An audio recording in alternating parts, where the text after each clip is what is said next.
Hello and welcome to Read All About It, the podcast where people talk about their favourite and not so favourite books.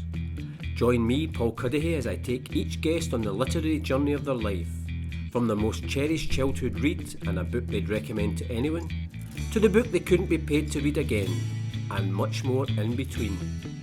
So listen, enjoy, subscribe and spread the word about the Read All About It podcast. This podcast episode with journalist and writer Joe Donnelly was recorded back in January 2020, before the coronavirus crisis and the current lockdown in Scotland. One of Joe's book choices was The Stand by Stephen King. And in talking about it, Joe was eerily prophetic about the threat of a global pandemic and the world's ability to cope with that. So enjoy the book chat on that book and Joe's other choices in the Read All About It podcast, and you can ask him later what next week's lottery numbers are. My guest in the latest episode of the Read All About It podcast is Joe Donnelly, a journalist and author and a colleague of mine at the Celtic View. He swapped a career in plumbing for journalism with a round the world trip in between the two, and after writing for PC Gamer about one of his passions, video games, he joined Celtic in 2018, writing about his other passion, football and in particular Celtic. In 2019 he published his first book, Homegrown Hero, the biography of Celtic player James Forrest, to great success. And like the proverbial buses, you wait years for a Joe Donnelly book, and two come along almost at the same time. In May 2020, Scottish publishers 404 Inc. will bring out Joe's new book, Checkpoint: How Video Games Power Up Minds, Kick Ass and Save Lives. Inspired by his own experience navigating depression following a tragic personal loss, Checkpoint reflects on the comforting and healing effect that entering into new digital worlds and narratives can have, both personally and on a wider scale. Through exclusive, in-depth interviews with video game developers, health professionals, charities and gamers alike, Joe makes the case for the vital value of gaming culture and why we should be more open-minded and willing to pick up a controller, if not for fun, for the well-being of ourselves and our loved ones. Joe, welcome to the Read All About It podcast. Talking about your new book, I'm quite glad that we've got you on this podcast before the book comes out, because I have a feeling this book's going to become a big hit, and then we'll just be name-dropping you in months and years to come. First of all, thank you for having me. No pressure with that really professional introduction. I hope that it does well. I hope that the book is designed to appeal to people who have an interest in video games, a passing interest in video games, and even if they don't, perhaps if you know somebody that plays video games, be that friends, family, or anyone in your life, that video games aren't just about, FIFA, Call of Duty, sport games, the shooty bang stuff on war zones, that there are more wholesome elements to video games that we can learn, and the book kind of argues that video games are uniquely placed to educate and inform in a way that traditional media isn't.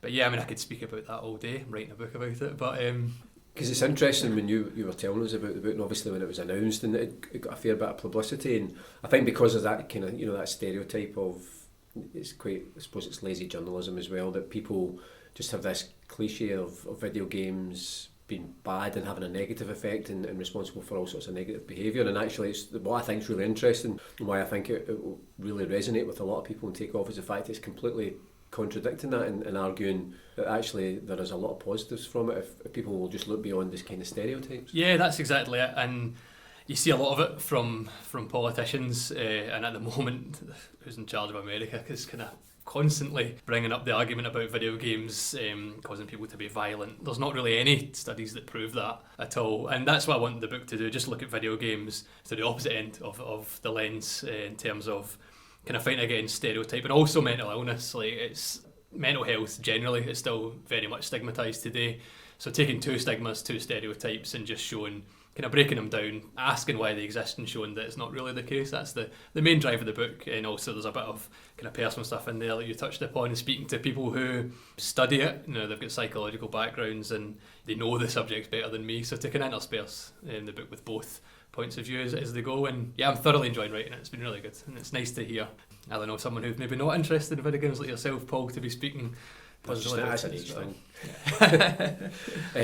Because it's interesting, when I kind of half joking saying you wait years for one of your books and two come along at the same time, and I'm guessing I'm obviously having conversations with you in work about, it's obviously something writing's up, talking about passions of video games, Celtic, but writing in general, and now to be able to put that into book form I mean, I know what it's like myself. It must be a great thrill when you see your work and printing on the shelves and be able to say to people, "This is my book." Yeah, definitely. I was in East Kilbride Shopping Centre up near where I live, and saw the James Forrest book in the Celtic shop window, and just seeing that, seeing the written by Joe Donnelly on the top. It sounds like being slightly arrogant, but it feels like you're getting, you're reaping the rewards of the hard work of putting something into a book. Yeah, I mean, I think this time last year I quite fancied the idea of doing something, and I think a lot of it's down to confidence. I think that anybody that likes writing can probably do a book. It's just about having the discipline, and I think coming from a journalistic background certainly helps that, because we're so used to deadlines.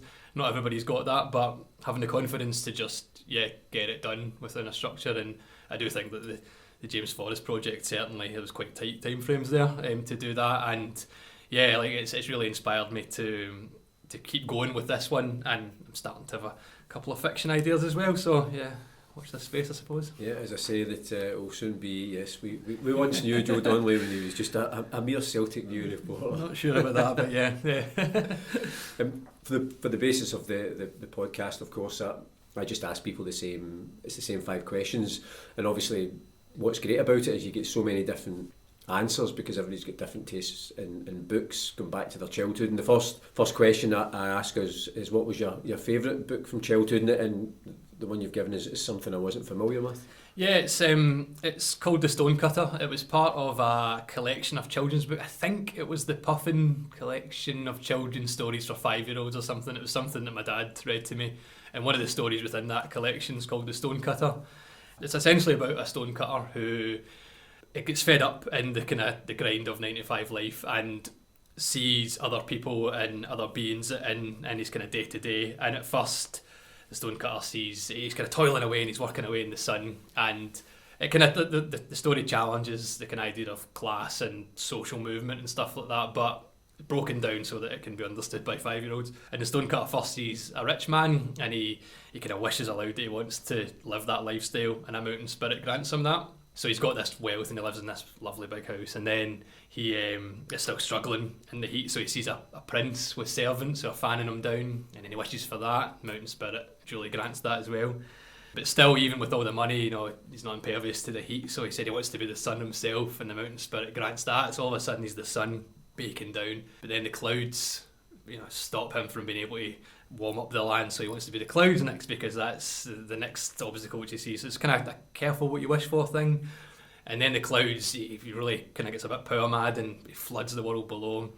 The only thing that was devastating the place, villages, towns, they all get wrecked, and the only thing which he can't move is this big rock. So he goes, I want to be this rock. And then the mountain spirit grants him that, and then sure enough, it goes full circle.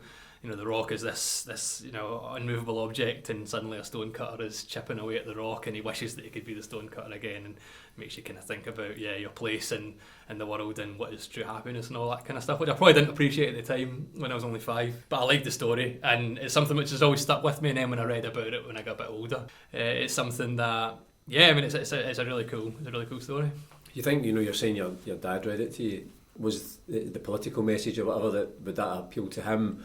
And even though, as you say, at 5 years old, it's just the story, but he's maybe wanting to just embed those things into you from a very young age? I think that's fair enough, yeah. My dad is pretty political. I think similarly, when people talk about jokes in Shrek, for example, people that have got kids, they can put Shrek on, and there's jokes that are definitely aimed at adults that aren't necessarily picked up by the kids, but they love the cartoon. I think that's a definite example of it, that, my dad's quite politically in tune, and he was wanting to tell a story which may or may not stick with me. It turns out it did, but I probably didn't grasp all the profound themes that it explores, but he definitely would have enjoyed it and passed it on to me, so yeah. And is it something that you then in turn want to, is it that kind of story, or that story in particular, want to pass on to your daughter? Absolutely, yeah.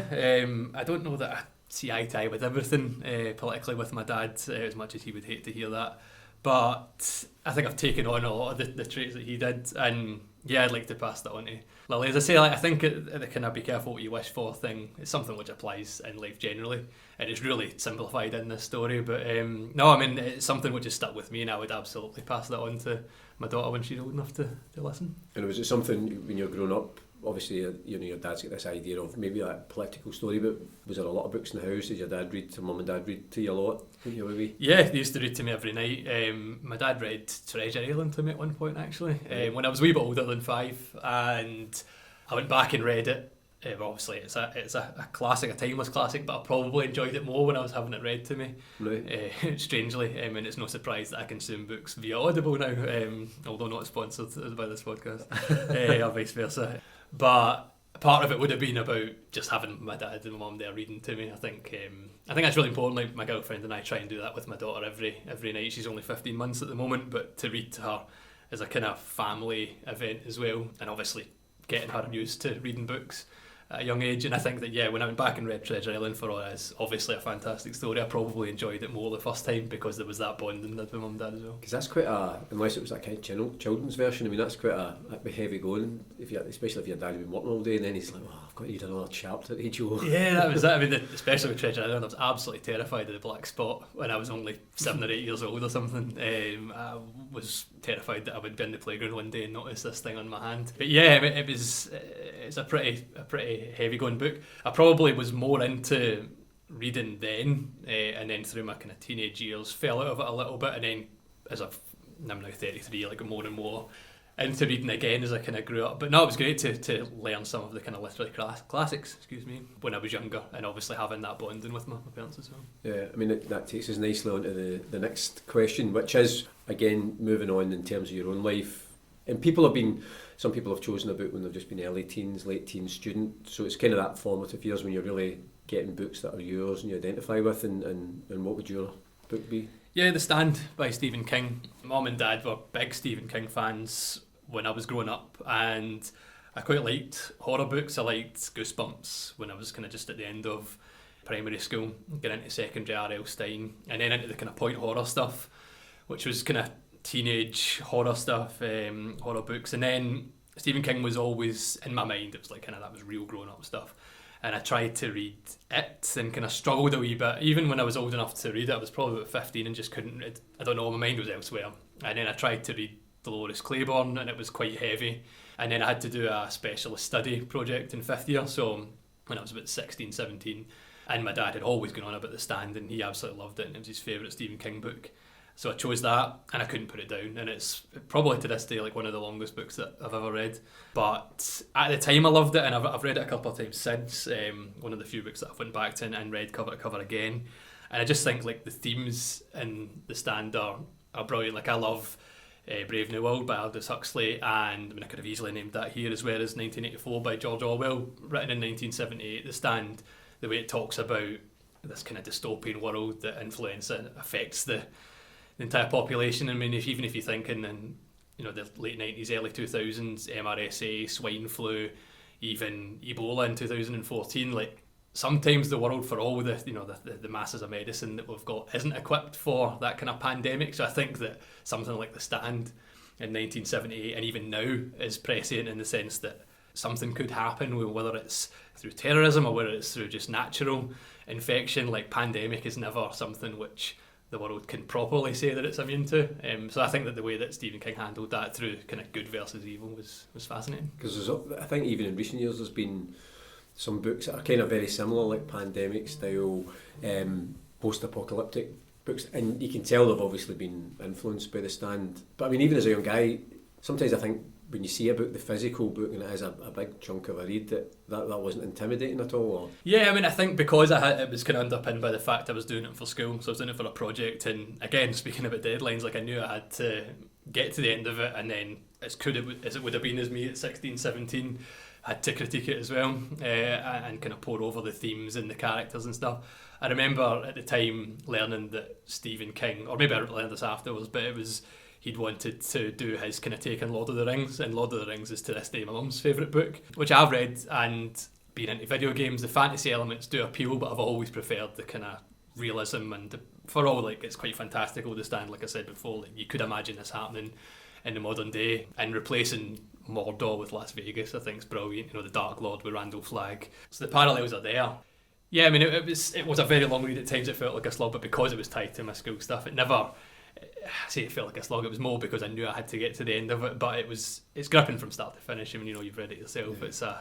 It's a fascinating book, and again, the parallels are something which keep it going. And I think part of me as well, like, there are video games which tackle the idea of pandemic. There is a game called Pandemic, among others. There's no game which has really translated The Stand in such a way, and I think, any game developers listening out there, that'd be a good one to. Because it's interesting. I mean, I only read it about 4 or 5 years ago, and I found it absolutely captivating. And I think you and I have had this conversation about, because I think it's obviously really cinematic. It's a brilliant story. You'd say nowadays you'd think somebody like Netflix would do it as a series. But there has been one attempt at it, and it was pretty disappointing, given how great the book is. Yeah, I mean, it was like a straight-to-DVD style film, wasn't it? It was is it Gary Sinise, is that the lead guy, the guy that's Lieutenant Dan in Forrest Gump, who I think's a fantastic actor, done a lot of stuff in CSI and stuff like that. Yeah, it was pretty rubbish. It was really underwhelming. I'm glad that I read the book first. I know that proper readers will always say you should read the book first before watching the film. I done it round the wrong way with One Flew Over the Cuckoo's Nest, which was probably fine, because I think One Flew Over the Cuckoo's Nest, people who like the book tend to say that the film takes a good shot at it.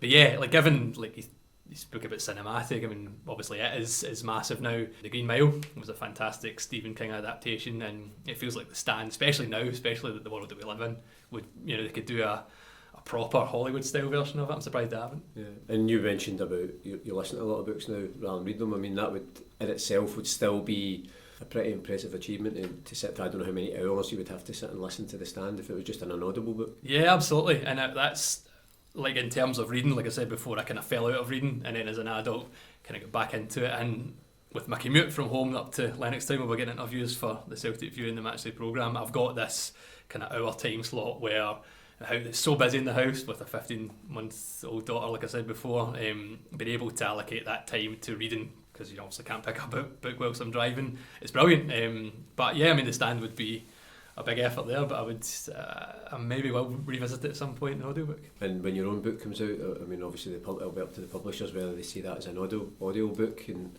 you fancy giving it a go yourself, reading it? I don't know. they said that depending on how it does, 404 actually has got a relationship with Amazon and Audible, and it tends to be a kind of case-by-case basis. If there is enough interest and people are doing it, I don't know if they would ask me to do it. I'm not sure. I mean, I'd love if people who... I know some people turn their nose up at audiobooks. I think they're brilliant.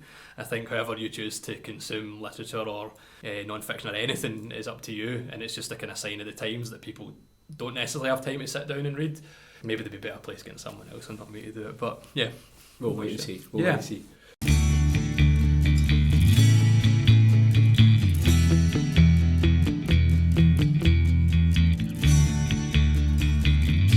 Well, you're listening to the Read All About It podcast with me, Paul Cadahan. My guest today is journalist and writer Joe Donnelly, and Joe, we're on to question 3, which is a book that you would recommend to anyone.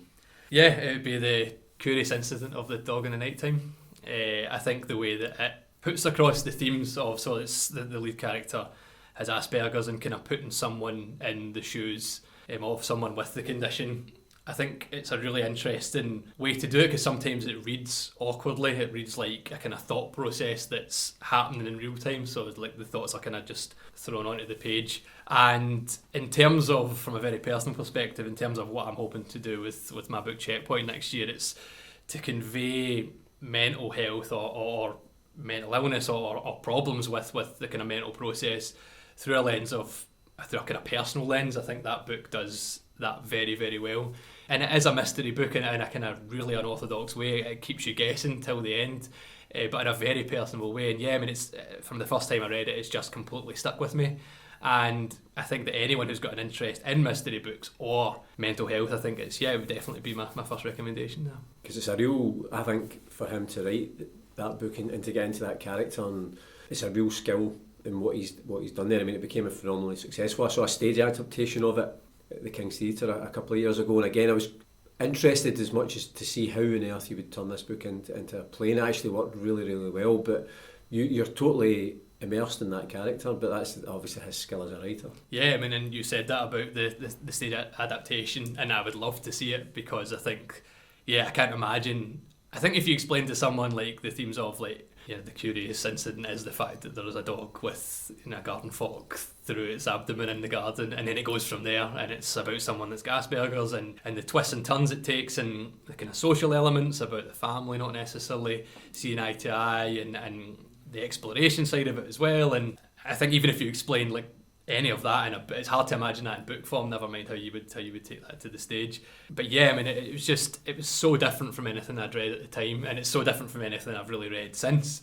And I think that that is the central tenets of something you'd recommend to someone, something which makes you think differently, makes you think through a different scope, a different lens, and challenges you to consider. You know, we spoke about stereotype at the top of the podcast about, you know, how do you perceive certain people, how do you perceive the way that they think, why do you think that this book makes you think through all those things in a really interesting way. I mean, in terms of recommendations, do you either read a lot of books on people's recommendations, or vice versa? Do you find yourself reading something and recommending it to people and saying you need to read this? Yeah, a bit of both. I'm always open to anything really. Like we've discussed this before, like with any form of entertainment, be it books, you know, films, video games, whatever. It's hard to, if you start playing something, reading something, watching something, and you're not engaged in it, it's hard to continue going just for the sake of it.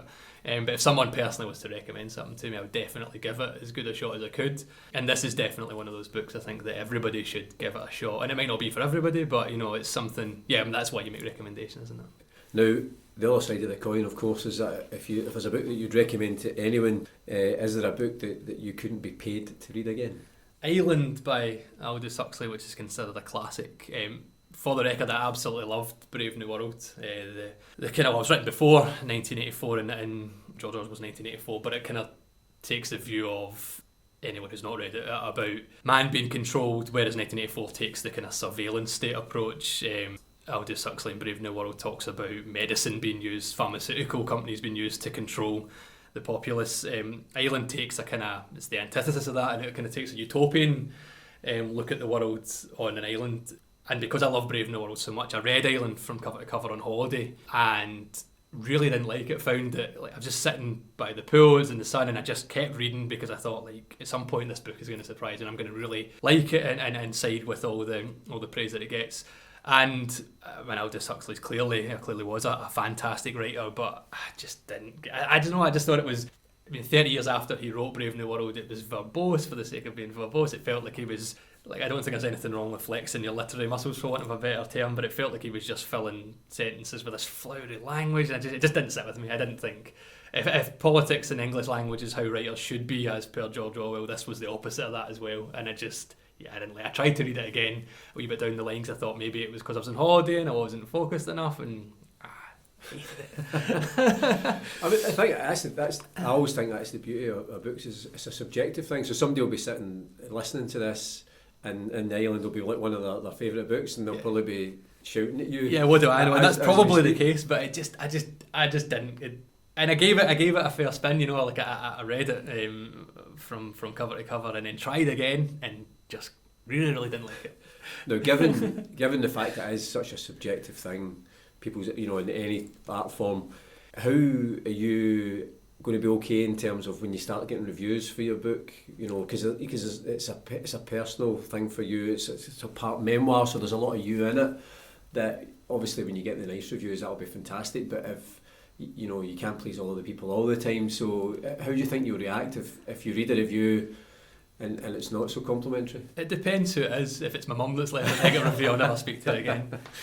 No, I mean, like yourself, Paul, and worked online for quite a while, and people say don't read the comments. I don't necessarily agree with that. I think as journalists, part of our job is to read the comments, whether they're being positive or negative, and I think that extends to writing books as well. I think it's interesting with Checkpoint because no matter what people think of it, I hope that people engage with it. I hope that people, even if you hate video games or, you know, you're quite happy stereotyping mental health, I hope, and you do pick up the book, I think that if you can just have an open mind, I still believe in the message. So even if someone picks it up and completely slags it, I don't think that I would be too upset in theory. If I decide to do anything fiction down the line, that's maybe different because then you are trying to impress people. But I think no matter what, Checkpoint is a narrative non-fiction book where there is a message which I wholeheartedly stand by and agree with. So if someone doesn't and is quite critical of it, then fair enough. But I don't know, ask me in 5 months when somebody's left a really I'll get you back on, we'll read some of the bad reviews. Because actually one of the podcast guests is Martin Gregg, who runs Backpage Press, and he'd said when they look at the reviews, And even if he's going to buy a book and he'll look at reviews, sometimes he kind of discards almost the 5-star and the 1-star because they are just the two opposite extremes of absolute love or hate. And he says quite often the 3-star reviews can be really accurate because they can be constructive but not fawning. And maybe that's the way to go, that if your mum's just put a 3-star review in, then I'd be very upset with that. No, I think that's a really good point. I think, yeah, I mean, going back to like online criticism from readers, everybody is entitled to their opinion.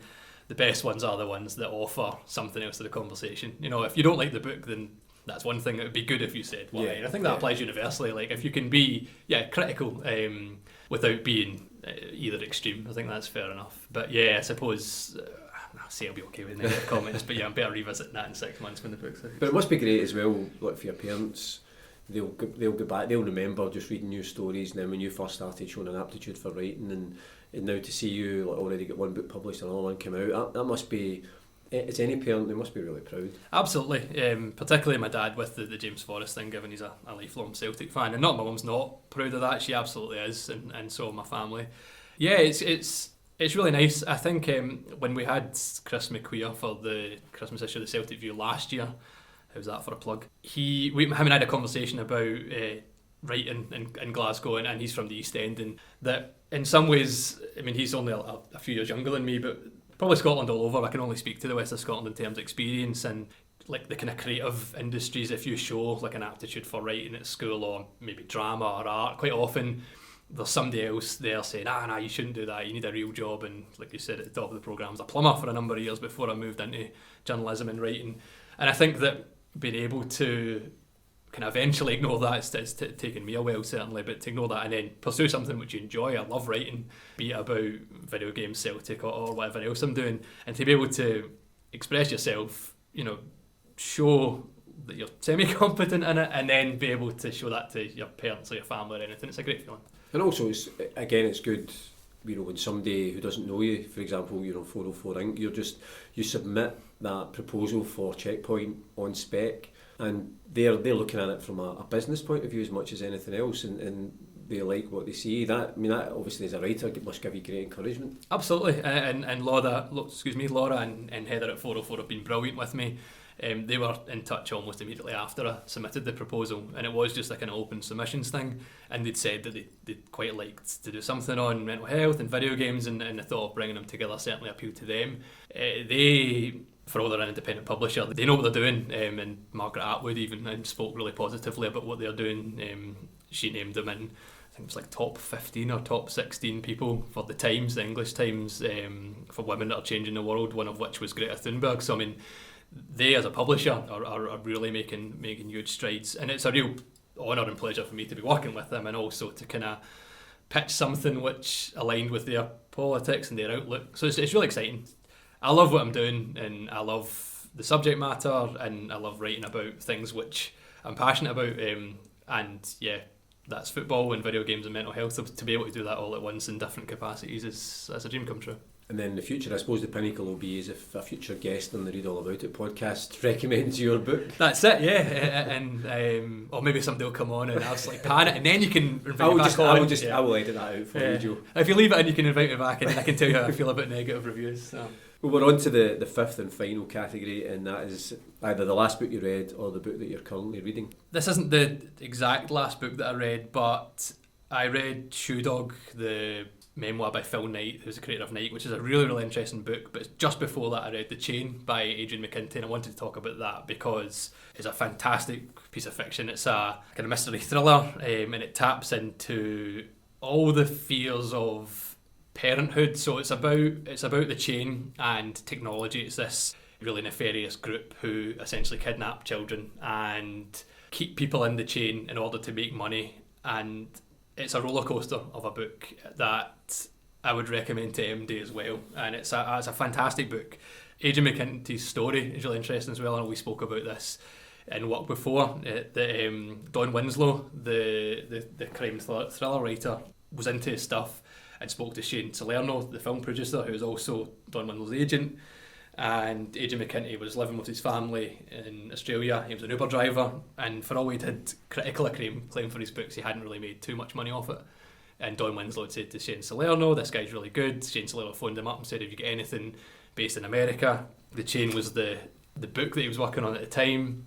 He sent over the first 50 pages, and overnight Shane Salerno wired him $10,000, I think it was. And The Chain is on all sorts of best of lists for 2019. It's a fantastic book, and it also inadvertently, as well as my colleague Tony Conley's recommendation, got me into Don Winslow. But I think The Chain is, like, it's one of those ones, if you read any book in 2019, if you haven't read anything, I've recommended it to everybody I know. I've put my dad onto it, and yeah, it's a fantastic book. Because I mean, you mentioned that the story of Adrian McKinty, and I always think as a writer, those are the stories that inspire me, because, as you know, you'll be the same. You've got ideas, you're writing, and obviously you just want to get your stuff out. But there is, I think, any writer wants to be successful. They want to as many people as possible to buy their books and do really well. And people that always give you hope, because you just never know that moment of luck that allied to the obvious talent he had. And suddenly this book becomes a worldwide bestseller. Yeah, I think that's it. And like you hear a lot of stories of people making their millions in their first novel, and that is amazing for them, and it's great to see.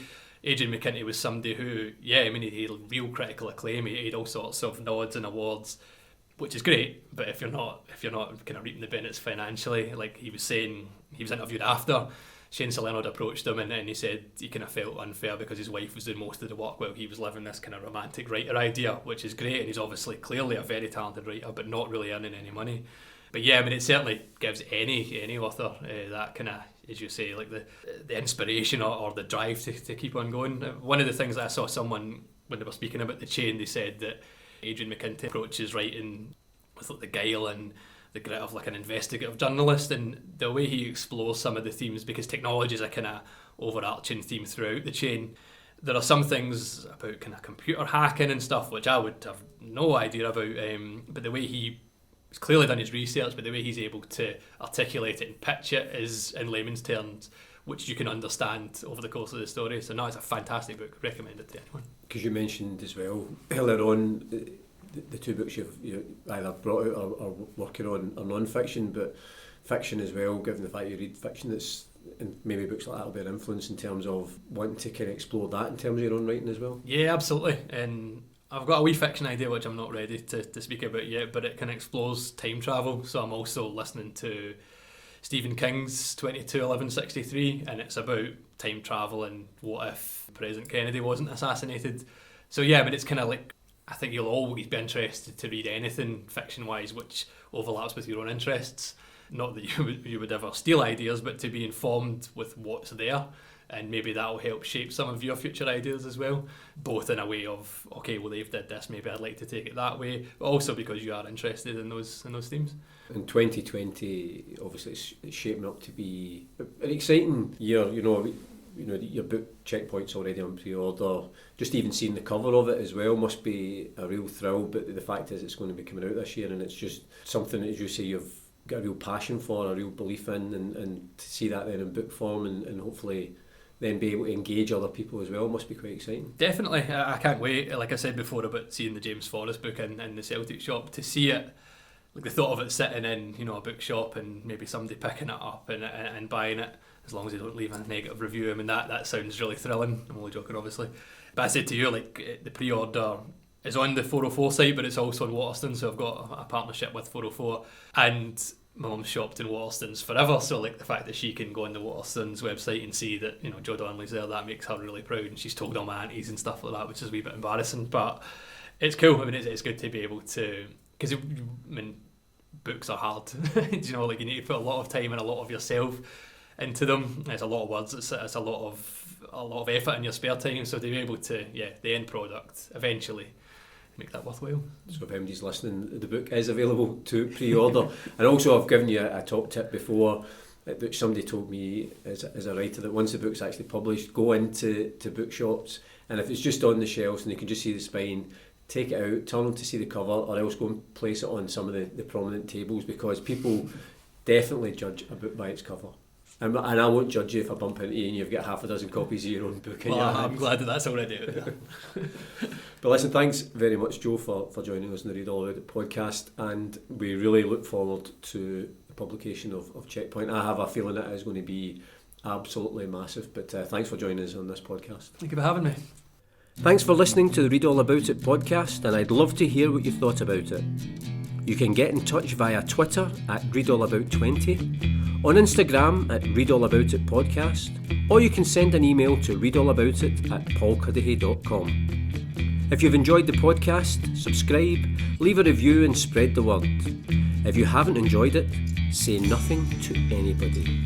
But I do hope you can join me, Paul Cuddihy, next time on the Read All About It podcast. And in the meantime, keep reading.